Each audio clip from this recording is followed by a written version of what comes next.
Do you want to add some cool dynamic footage to your drone films?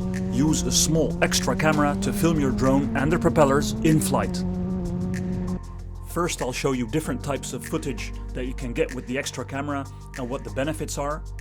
Then second, how to do this and which parts you exactly need for it for if you want to do it yourself. And third, I'll talk a bit about the drone regulations for if you start adding items to your drone and what you have to take into account. And fourth, one of the ways that I was trying to achieve this really didn't work out well for my drone, and I'll share that with you as well. Here you can see the two cameras next to each other. On the right, the extra camera that I mounted, and on the left, the drone camera. And you can really see how well the image stabilization works. I never really realized that. On the right, especially if you look at the horizon, it's not straight. And on the drone camera, you see it's very stable. You can make the extra camera face in any direction. Here you see it facing to the right side of the drone. And that way you can see it fly past certain objects. Here I'm just testing a bit, obviously. But if you're making a video about a certain object, you can really film it flying past it, for example. And in this clip you can see that I made it facing forward. So yeah, it's just a cool extra look that you can see what the drone is sort of seeing. That way you can also really see it going towards a certain object. In this clip you can see that I made the extra camera face towards the back of the drone. You can really see it flying away from where it was, and you can choose to use it as a standalone clip or use it next to the clip of where the drone is flying towards. And I'm going to show you how. The parts that I'm using to do it. First of all, you need the extra camera, and I'm using an Insta360 GO 3S.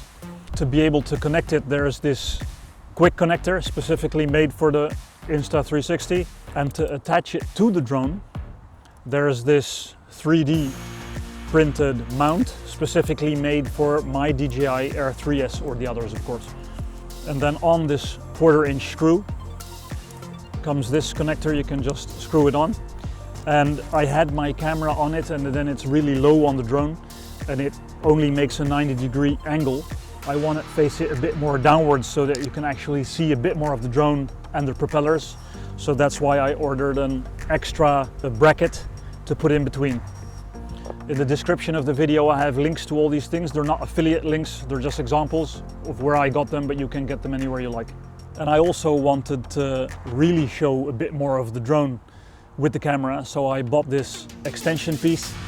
But later in the video I'll show you that that wasn't a success. It doesn't really work well with the drone. Let me show you a bit of how it flies. So moving it to the left, to the right, to the front and to the back, it maneuvers really well with the camera on it. Now let's measure these pieces that go on the drone. First we have the 3D printed mount for the drone. Then we have this connector that goes onto that mount. The quick connector, extra piece, that brings it to 77 grams in total. You can use that setup. And if you want to have the camera higher on the drone, you can use this extension piece. That would bring it up to 96 grams in total. Now we know the DJI Air 3S has a maximum takeoff weight of 724 grams. So if you add this, you're at 820 grams. That is well within the limit of 900 grams for C1 labeled drones, which the DJI Air 3S is. So you would think that it's all good to go, but unfortunately you're not allowed to add weight yourself as a drone operator to the drone. And the reason is that the drone is certified for its original state. Adding extra weight changes the characteristics of the drone and makes the C1 label invalid.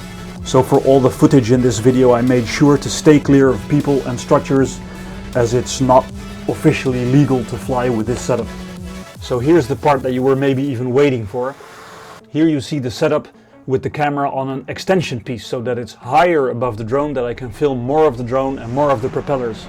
But it really didn't work out well. The drone is really vibrating a lot, and I think it's mainly because the center of gravity is off, but definitely also because the mount and all the other pieces are not so very tight and stable that it allows it to vibrate. It really doesn't look safe to fly it like this, and it also can't be good for the drone. So let me play it in slow motion for you. Here you can clearly see that it's vibrating a lot from left to right. It actually gave me a scare when I saw this, so if you guys have tips how this can be done better and it might work, please let us know in the comments. This extra camera is not something you really need, but it gives cool extra footage for the videos you create. It gives you a much more dynamic picture. And you also never hear sound with your drone footage, so what I really like about this extra camera is that it captures the sound of the drone. What I also like about this extra camera is that it really shows how the drone behaves when you quickly turn left or to the right or get ready to really go forward. You can really see the dynamic motion. Obviously you don't want a long video with only this footage from the extra camera, but you can edit it into your videos. If you want to follow my journey, please subscribe and see you next time.